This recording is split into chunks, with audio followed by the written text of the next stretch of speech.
انسان کو اپنی زندگی حقیقت کے آئینے میں گزارنے کی کوشش کرنی چاہیے۔ بہت ساری خوش فہمیوں سے، بہت ساری غلط فہمیوں سے اور بہت سارے دعووں سے اپنے آپ کو بچا کے رکھنا چاہیے۔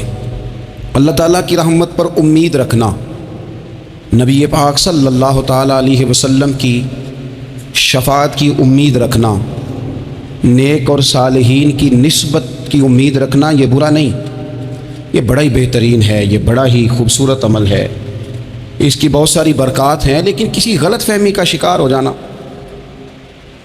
اور یہ ساری امیدیں وابستہ کر کے یا ان ساری باتوں کو پیش نظر رکھ کے بے عمل ہو جانا، اپنی زندگی کو امور خیر سے پیچھے کر لینا، یہ نہ صرف یہ کہ قابل تحسین نہیں بلکہ یہ قابل توجہ ہے، اس کی اصلاح کی ضرورت ہے۔ قرآن مجید سورہ بقرہ سے جو آیہ کریمہ میں نے تلاوت کی ہے، اس میں اللہ تبارک و تعالیٰ نے اسی بات کا ذکر اہل یہود کے لیے فرمایا ہے۔ یہودی جگہ جگہ قرآن مجید بتاتا ہے کہ کہیں کہتے تھے کہ ہم اللہ کے بیٹے ہیں، معاذ اللہ، اللہ کے بڑے پیارے ہیں، ہمیں تو تھوڑے دنوں کے لیے عذاب ہوگا، بڑی جلدی ہمیں معاف کر دیا جائے گا۔ وہ بڑی لمبی چوڑی خوش فہمیوں کا اظہار کرتے اور بڑے بڑے دعوے کرتے۔ پھر چلتے چلتے انہوں نے ایک اور دعویٰ کر دیا، کہنے لگے کہ آخرت کا گھر تو صرف ہمارے لیے ہے، جنت میں صرف یہودی جائیں گے اور کوئی نہیں جائے گا۔ اللہ تبارک و تعالیٰ نے ان کے اس دعوے کا ذکر فرمایا ہے۔ یہ دیکھیں دعویٰ کتنا بڑا ہے کہ آخرت کا گھر تو صرف ہمارے لیے، فقط ہمارے لیے۔ مسلمان یہ دعویٰ نہیں کرتے۔ نبی پاک صلی اللہ تعالیٰ علیہ وسلم نے جب اس بات کا اظہار کیا ہے تو اس طرح کیا ہے، فرمایا جنتیوں کی 120 صفیں ہوں گی اور 80 میری امت کی ہوں گی۔ لیکن یہ بھی فرمایا کہ باقی لوگ بھی تو ہوں گے نا، ان کی 40 صفیں ہیں لیکن جنت میں دوسرے پچھلے لوگ بھی موجود ہوں گے۔ یہ دعویٰ نہیں کیا کہ صرف مسلمان جائیں گے، ان سے پہلے جو نبی اور ان کی ایماندار اور نیک امتیں گزری ہیں ان میں سے کوئی جنت میں نہیں جائے گا، یہ نہیں فرمایا۔ لیکن یہ اس طرح کے دعوے بعض لوگ کرتے ہیں اور سنائی دیتے ہیں۔ تو یہودی بھی یہ کہا کرتے تھے کہ جنت تو خالص ہمارے لیے اور کوئی نہیں جائے گا اس میں۔ تو اللہ کریم نے فرمایا کل ان کانت لکم الدار الآخرۃ عند اللہ خالصۃ من دون الناس۔ اے محبوب علیہ السلام، آپ ان سے فرما دیں اہل یہود سے کہ اگر آخرت کا گھر اللہ کے نزدیک باقی سب لوگوں کو چھوڑ کے خالص تمہارے لیے ہی ہے، سب کو چھوڑ کے صرف تمہارے لیے ہے آخرت کا گھر، تو فتمنوا الموت، تو پھر جنت میں تو مر کے جانا ہے نا، لہذا موت کی تمنا تو کرو۔ پھر کہو نا یا اللہ ہمیں موت دے تاکہ وہ جو تو نے ہمارے لیے اتنی بڑی چیز بنائی ہے ہم اس سے استفادہ کر سکیں۔ پھر تم موت کی تمنا کرو ان کنتم صادقین، اگر تم سچے ہو۔ لیکن رب فرماتا ہے وَلَن يَتَمَنَّوْهُ أَبَدًا بِمَا قَدَّمَتْ أَيْدِيهِمْ، یہ کبھی بھی موت کی تمنا نہیں کریں گے، انہیں پتہ ہے جو انہوں نے کمائی کر کے آگے بھیجی ہے۔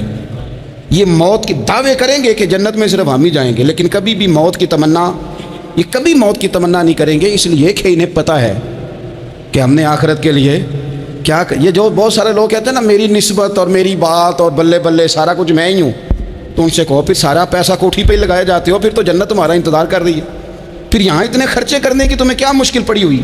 قرآن مجید کہتا ہے یہ کبھی بھی موت کی تمنا نہیں کریں گے، ان کو پتہ ہے جو اعمال انہوں نے کر کے بھیجے ہیں۔ واللہ علیم بالظالمین، اللہ ظالموں کو جانتا ہے، اللہ کو خبر ہے۔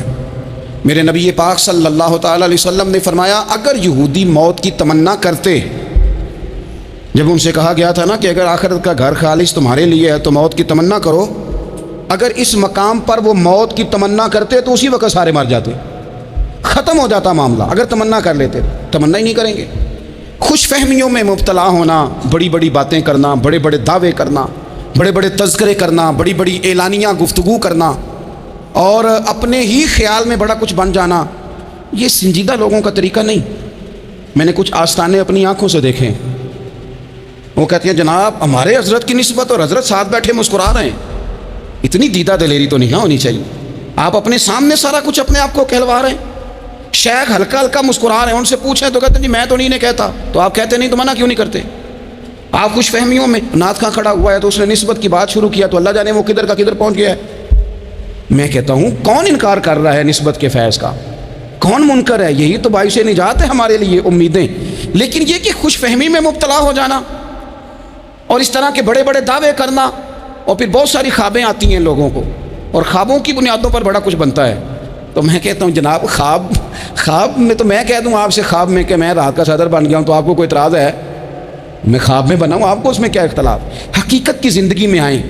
حقیقت کی زندگی میں جتنے لوگ نیک ہیں، پرہیزگار ہیں، دعویٰ ہے غلامی کا، دعویٰ ہے نسبت کا، فلانی شے کا، تو پھر بھئی آپ نے اتنا مال کاہے کو جمع کر لیا ہے؟ پھر یہ کاریں، یہ بنگلے، یہ کوٹھیاں، یہ جائیدادیں، یہ جلسوں کی فیسیں، یہ نعتوں کی فیسیں، یہ کس لیے؟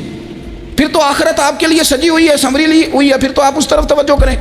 حقیقت پسندی کا مزاج جب تک قوموں میں نہیں آتا، قومیں اتنی دیر تک اپنی روحانی، اخلاقی اور کردار کی بلندی نہیں حاصل کر پاتی۔ تو موت کی تمنا، یہاں ایک بات اور سن لیں، شریعت اسلامیہ کے اندر مصیبتوں سے گھبرا کر موت کی تمنا کرنا منع ہے۔ کوئی شخص کسی مشکل میں ہے، بیماری میں ہے، تکلیف میں ہے، دکھ میں ہے، تو موت کی تمنا کرے کہ اس بیماری سے تو مر جاؤں تو اچھا ہے، تو یہ منع ہے اس کے لیے۔ ہمارے ہاں کچھ لوگ لا علمی کی بنیاد پر چھوٹا سا جھگڑا گھر میں ہوا تو کہتے ہیں میں تو اللہ سے دعا کرتا ہوں میں اب مار ہی جاؤں۔ بھئی آپ اتنی سی بات نہیں سہ سکے، اور آپ نے اتنی سی بات پر اتنی بڑی بات کر دی کہ میں اب چلا ہی جاؤں، اور یہ جھگڑوں کے اندر عام لوگ کہہ دیتے ہیں، یہ منع ہے۔ نبی پاک صلی اللہ تعالیٰ علیہ وسلم نے اس سے منع فرمایا، بلکہ مسلم شریف میں فرمایا کہ اگر تم نے کبھی دعا کرنی بھی ہو کسی وقت تو ان لفظوں سے کر سکتے ہو کہ یا اللہ جب تک میرا زندہ رہنا میرے حق میں بہتر ہے، مجھے دنیا میں رکھ، اور جب میرا یہاں سے چلے جانا تیری حکمت کا تقاضا ہے اور میرے حق میں بہتر ہے تو پھر مجھے ایمان کے ساتھ لے جا، پھر تو مجھے لے جا۔ تمنا موت کی کرنا اور مصیبتوں سے گھبرا کر کرنا، اور بھائی مشکلات میں جینا تو حسن ہے۔ اصل میں نا جس کی جان تھی نا اس کے نام نہیں نہ لگائی ہم نے کبھی بچوں کے نام لگا دی، کبھی کاروبار کے نام لگا دی، کبھی دوستوں کے نام لگا دی، پھر وہ بے وفا ہوا تو مرنے کو جی چاہا، وہ بے وفا ہوا تو مرنے کو جی چاہا، اس نے تنگ کیا تو مرنے کو جی چاہا۔ النبی اولا بالمؤمنین من انفسہم، اللہ فرماتے ہیں تم نہیں جان کے مالک، میرا نبی تمہاری جانوں کا مالک ہے۔ جان پاوے نہ جان میرے محبوبہ، میں تے لگیاں توڑ نہ بھیساں، رات تیرے وچ رول کے مرساں، تے قدم نہ پیچھا ہٹیساں، شہر تیرے دے ٹکڑے منگساں، تے تیرے کتیاں دے قدم چمیساں، آزم اے جان امانت تیری، تو جدوں منگساں میں پیش کرے ساں۔ یہ تو کسی اور کی ہے، ہماری ہے نہیں۔ تو بہت سارے لوگ گھبرا کرو ہو بڑی تکلیف آ گئی، بھئی آپ جلدی نہ کریں، بالکل جلدی نہ کریں، آپ حوصلہ پیدا کریں، اور جیا تو جاتا ہی مشکل میں ہے۔ اقبال نے کہا تھا کارے جہاں دراز ہے اب میرا انتظار کر، یہ زندگی لمبی ہے، یہ مشکلات سے ہو کر کے گزرتی ہے، اس میں مد و جزر رہتا ہے۔ تو شریعت اسلامیہ میں منع ہے موت کی تمنا کرنا، موت کی خواہش کرنا، بلکہ نبی پاک صلی اللہ تعالیٰ علیہ وسلم نے تو یہاں تک ارشاد فرمایا کہ تم موت کی تمنا نہ کرو، اس لیے کہ اگر تم برے ہو اور زندہ ہو تو ہو سکتا ہے زندگی میں اللہ تمہیں توبہ کی توفیق دے دے، اور اگر تم اچھے ہو تو پھر بھی موت کی تمنا نہ کرو، اس لیے کہ اچھے ہو تو تمہاری اچھائی میں روز برکت ہی ہو رہی ہے، لوگوں کو فائدہ ہی ہو رہا ہے، خیر ہی بٹ رہی ہے۔ تمنا موت کی کرنا، اور ویسے بھی نہ ہم اپنی مرضی سے یہاں آئے ہیں اور نہ مرضی سے جانے کی کوشش کرنی چاہیے معاذ اللہ۔ نہ اپنی مرضی آئے ہیں نہ اپنی مرضی سے کوئی مرنے کی کوشش کرے گا تو خودکشی حرام ہے، اور رب رسول کی مرضی سے مرے گا تو وہ شہادت ہے۔ وہ اس طرح کی شہادت ہے کہ جس میں کہا مردہ کہنا ہی نہیں، یہ تو زندہ ہے، اس لیے کہ میرے نام پہ مر گیا ہے۔ تو موت کی تمنا کرنا یا اس طرح کا رویہ منع ہے۔ البتہ یہ جو یہود کا کام تھا، ان کا جو لہجہ تھا، اللہ فرماتے ہیں یہ تو ہزار ہزار سال عمر مانگتی ہیں تو جانا ہی نہیں چاہتے۔ کچھ لوگ لمبی عمر کے حریص ہوتے ہیں، اس کی وجہ یہ ہوتی ہے کہ آخرت کے لیے کام نہیں کیا، آخرت پر اس طرح کا یقین نہیں، اس طرح کا مزاج نہیں، دنیا داری کا مزاج بن گیا، بہت سارا مال جمع کر لیا، بڑے بنگلے بنائے، اتنی مشکل دنیا داری کٹھی کی، اب چھوڑ کے مر جائیں۔ ان لوگوں کا مرنے کو دل ہی نہیں کرتا، کوئی ارادہ ہی نہیں ہے، بالکل نہیں دنیا چھوڑنا چاہتے، محنت سے کٹھی کی ہے، اتنے لاؤ لشکر بنائے ہیں، اب کیسے چھوڑ جائیں۔ کچھ لوگ ایسے ہیں جنہوں نے گٹھڑی باندھ کے رکھی ہوئی ہے، ان کو زیادہ ویٹ نہیں کرنا پڑتا، اس لیے کہ انہوں نے کوئی سامان بوکی نہیں کرایا، تو جو ہے ہینڈ کیری ہے، اس لیے لوگ انتظار کرتے رہیں گے اور جناب بلال حبشی جنت میں پہنچ بھی جائیں گے۔ ابھی میزان عمل لگا ہوگا لیکن حضرت ابو ذر غفاری جنت میں ٹہلتے ہوئے نظر آ رہے ہوں گے۔ لوگوں نے جمع نہیں نہ کیا، جتنا مال زیادہ اتنی چیکنگ بھی اس کی زیادہ، جتنے بیگ زیادہ، ایئرپورٹ پہ اتنا انتظار بھی زیادہ۔ ہینڈ کیری والے کو کوئی مسئلہ اسی کسے دے کچھ بھی نہ لگ دے تے نہ کوئی ساڈا دردی، بھئی مال کا ہے کا تو حساب کا ہے کا۔ مولا علی شیر خدا کرم اللہ تعالی وجہہ الکریم سے کسی نے کہا ہم گنجائشیں تلاش کرتے ہیں نا، اور شریعت کی گنجائش اختیار کرنے میں حرج بھی کوئی نہیں ہوتا، شریعت گنجائش دیتی ہے، مال جائز ہو آپ کو تو آپ اس کو استعمال کریں، بڑا مکان بنائیں، بڑی جائیداد خریدیں، بڑی گاڑی میں سفر کریں، مہنگا موبائل خریدیں، اچھے کپڑے پہنیں، کوئی منع نہیں کرتا۔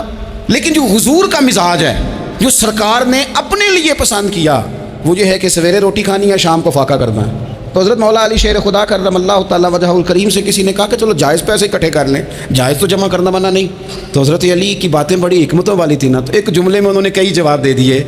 کہنے لگے میاں مال حرام ہو تو عذاب ہوتا ہے، حلال ہو تو حساب ہوتا ہے، لہٰذا ہم دونوں کام ہی نہیں کرتے، نہ ادھر جاتے ہیں نہ ادھر جاتے ہیں۔ جمع کرنے کی حاجت کیا ہے؟ دنیا اتنی سجا لینا، اتنی سوار لینا، بڑا ٹھنڈا اے سی چلتا ہے ہمارے کمروں میں، کھلی آنکھوں سے لوگ بستر سے اٹھ نہیں پاتے، آنکھیں کھل گئی ہیں، الارم بج گیا ہے، لیکن وہ بہت مزے کی پسند کی روٹی رات کھائی تھی، اپنی مرضی کا کھانا کھایا تھا، پیٹ بھر کے کھایا تھا، مرضی کے مشروبات پیے تھے، ٹھنڈے کمرے میں آرام ہے، کھل گئی ہے آنکھ، موٹے الارم نے آواز دیا اٹھو، لیکن یہ غفلت ہے نا، دنیا جمع کر لیا نا ساری۔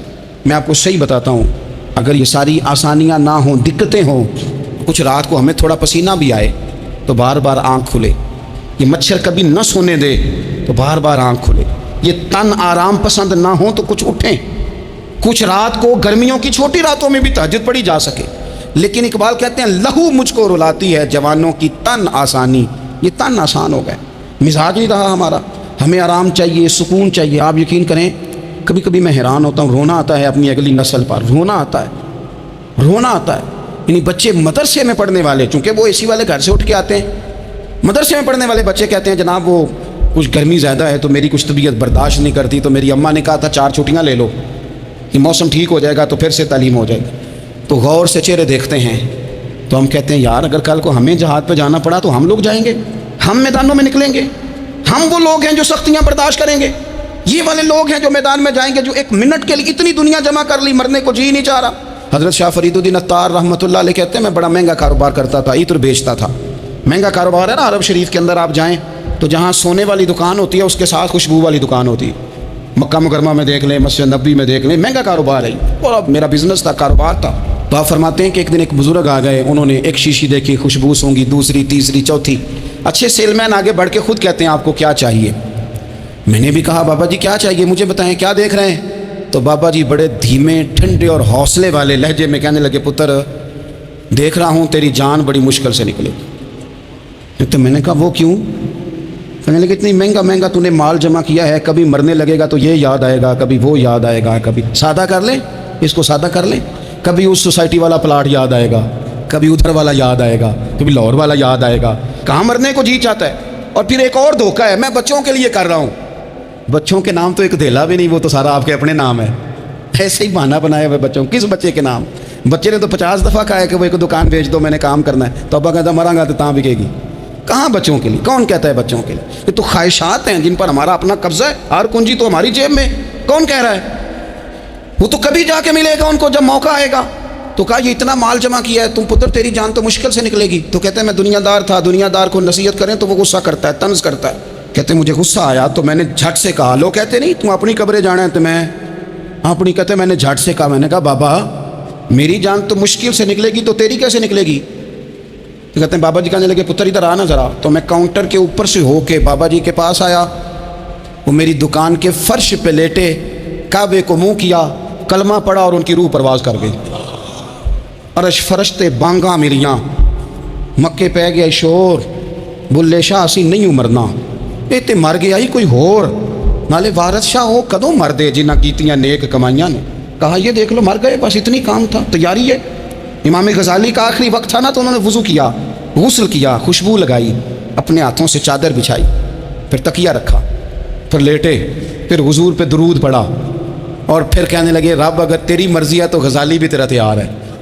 بس یہ جملے زبان پہ تھے اور روح پرواز کر گئی۔ موت کو سمجھے ہیں غافل اختتام زندگی، یہ ہے شام میں زندگی، پھر صبح دوام میں زندگی۔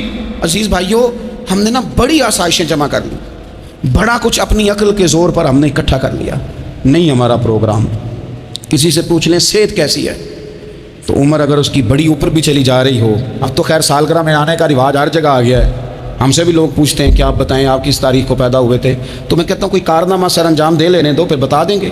ابھی تو کچھ کر نہیں سکے، کچھ بتائیں گے تو خدین بھی منا لیں گے، ابھی تو لگتا ہے کہ بڑا وقت ضائع ہو گیا ہم سے۔ تو عزیز بھائی، کوئی نہیں کہتا کہ اب ٹائم آ گیا ہے، شوگر ہو گئی ہے، بلڈ پریشر ہو گیا ہے، طبیعت خراب رہتی ہے، فلانا مسئلہ ہو گیا ہے، تو تمنا موت اور موت کا ڈر اور نہ مرنے کا ارادہ اور دنیا سے دل کو لگا کے رکھنا اور ہر وقت جینے کی خواہش پیدا کرنا اور ہر وقت حلم مزید کی دوڑ میں رہنا، وہ لوگ اس لیے تیار رہتے تھے، دعائیں مانگتے تھے شہادت کی، کہ انہوں نے نا دنیا بنائی نہیں تھی۔ حضرت عمر نے تو دوسرا کرتا نہیں پہنا ساری زندگی، وہ جو مکان آ رہا تھا وہی چل رہا تھا، وہ تو تھوڑے پہ قرضہ تھا ان پہ، لیکن ہر نماز کے بعد صحیح بخاری میں موجود ہے وہ دعا مانگتے تھے، اللہم ارزقنی شہادتا فی سبیلک، یا اللہ ایسا نہ ہو میں تبھی موت چلا جاؤں، مجھے اپنے رستے میں شہادت کی موت دینا۔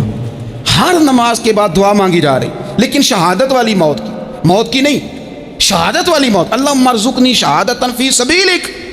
اور مالک مدینہ چھوڑنے کو دل نہیں کرتا، یا اللہ شہادت کی موت دینا، اور دینا بھی اپنے نبی کے شہر کے اندر، یہیں رہوں، یہیں میرا مدفن بنے۔ اللہ نے انہیں موقع دیا۔ آپ دیکھیں نا، ان لوگوں کا دل کرتا تھا۔ حضرت خالد بن ولید رضی اللہ تعالیٰ عنہ ساری زندگی میدان میں گزاری، پورے جسم میں 1 انچ جگہ باقی نہیں تھی جہاں زخم نہ ہو، ساری زندگی میدان میں رہے، لیکن آخری وقت روتے تھے، فرماتے تھے اس کی بے نیازی دیکھو، میں شہادت کے لیے میدان میں رہا لیکن شہادت میرا مقدر ہی نہیں تھی۔ اور پھر آخری وقت بھی فرمایا میرا گھوڑا، میرے کپڑے، میری زرہ، میری تلوار یہ کسی مجاہد کو دے دینا، چلو میں اب جہاد میں نہیں ہوں تو میرا سامان تو جہاد میں رہے، کسی مجاہد کو دینا۔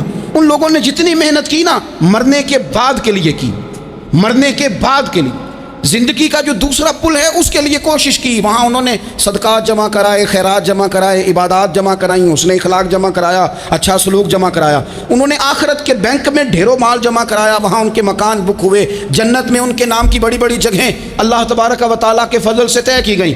تو پھر انہیں وہاں جانے میں کوئی دشواری بھی نہیں تھی، انہیں کوئی مشکل نہیں تھی، وہ تیار تھے۔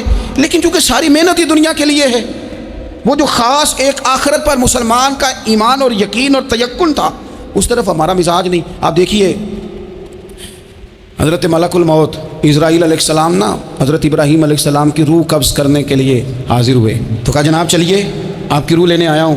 تو حضرت ابراہیم علیہ السلام فرمانے لگے، اسرائیل، یہ قاضی ثناء اللہ صاحب پانی پتی رحمۃ اللہ علیہ نے اس کو تفسیر مظہری میں لکھا ہے، حضرت ابراہیم خلیل اللہ علیہ السلام فرمانے لگے، اسرائیل کیا کوئی خلیل بھی اپنے خلیل کی روح قبض کرتا ہے؟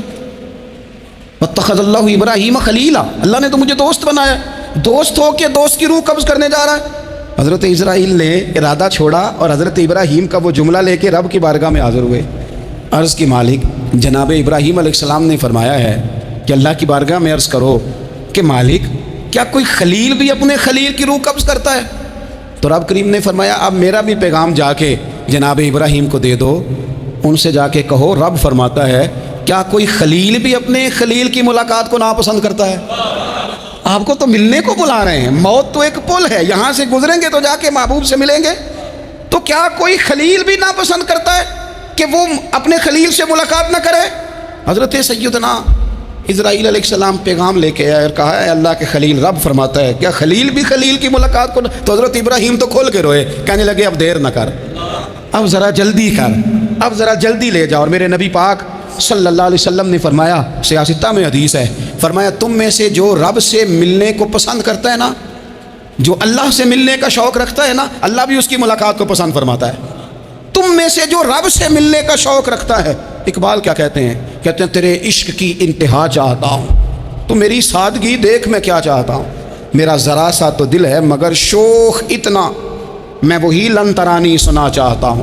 مالک میرا دل کرتا ہے میں تجھ سے کہوں رب عارلی، میں تجھے دیکھنا چاہتا ہوں، اور تو مجھے کہے لن ترانی، تو نہیں دیکھ سکتا، میرا ذرا سا تو دل ہے مگر شوق اتنا، میں بھی وہی لن ترانی سنا چاہتا ہوں۔ پھر خود ہی کہنے لگے او بھری بزم میں راز کی بات کہہ دی، میں بڑا بے ادب ہوں سزا چاہتا ہوں۔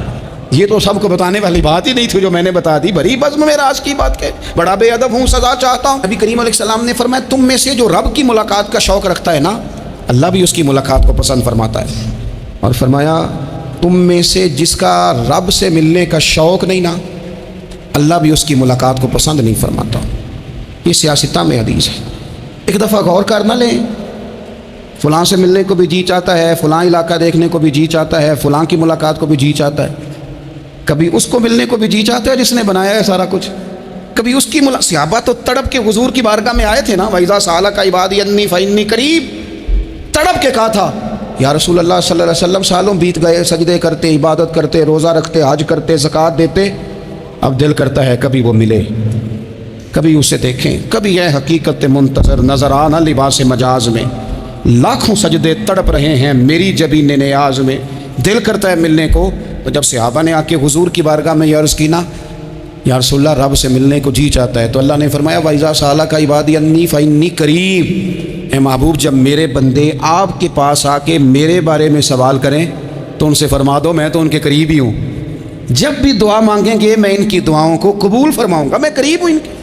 اپنے دل کے اندر شوق ہو، اللہ رسول کی طرف بڑھنے کا شوق ہو، مسلمان موت سے نہیں ڈرتا، لیکن صحیح بخاری اور صحیح مسلم میں حدیث ہے، نبی پاک علیہ السلام نے فرمایا آج ایک مسلمان 1000 کافر کو آگے لگا لیتا ہے اور کافر بھاگ جاتا ہے، ایک وقت آئے گا ایک کافر ہوگا اور 1000 مسلمان کو بھگا ڈالے گا۔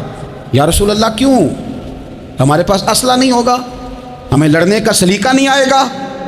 نبی پاک علیہ السلام نے فرمایا یہ مسئلہ نہیں، تمہیں واہن ہو جائے گا، واہن۔ یا رسول اللہ یہ واہن کیا ہوتا ہے؟ تو حضور نے فرمایا تمہیں نا زندگی سے پیار ہو جائے گا، تمہیں مرنا برا لگے گا، کراہت آئے گی مرنے سے، تم مرنا نہیں چاہو گے۔ تو جب کسی کو زندگی سے پیار ہو جائے تو پھر وہ بھاگتا ہے، پھر وہ ہر بندے کی ہر بات مانتا ہے چونکہ وہ جینا چاہتا ہے۔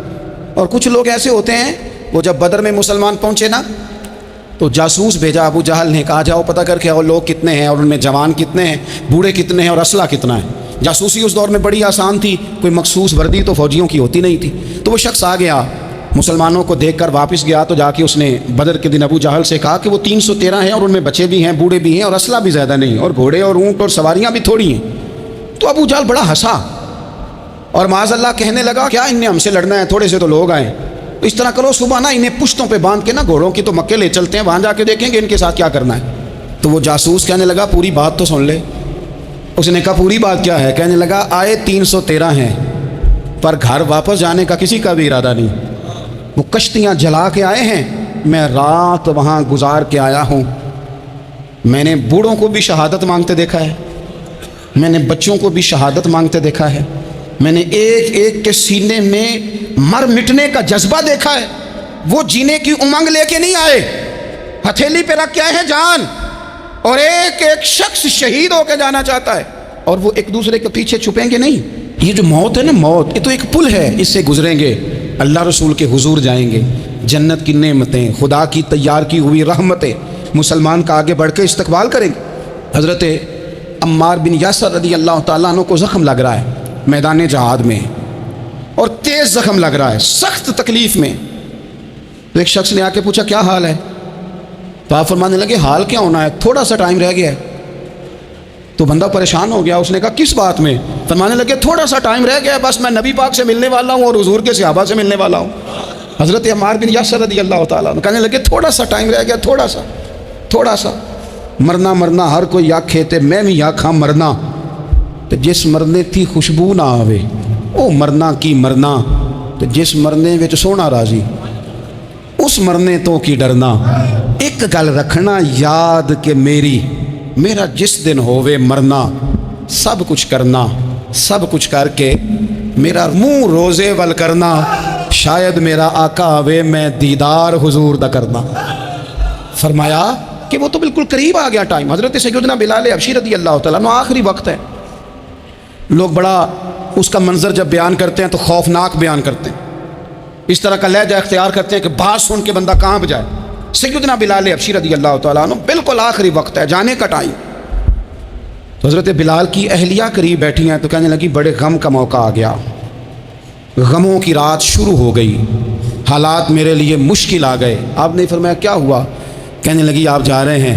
تو حضرت بلال کہنے لگے یہ غم کا موقع نہیں، یہ تو خوشی کا موقع ہے، میں جاؤں گا تو حضور سے ملوں گا نا، جاؤں گا تو نبی پاک سے ملاقات ہوگی، یہ تو میرا ملاقات کا وقت آیا۔ تو اپنی زندگی کے اندر انسان کچھ اپنی آخرت کے لیے کرے، کچھ زاد راہ جمع کرے، کچھ وہ تیاری کرے، کچھ اس کے پاس ایسے اعمال ہوں جس کی بنیاد پر اس کا رب رسول کی بارگاہ میں حاضری کو جی چاہے۔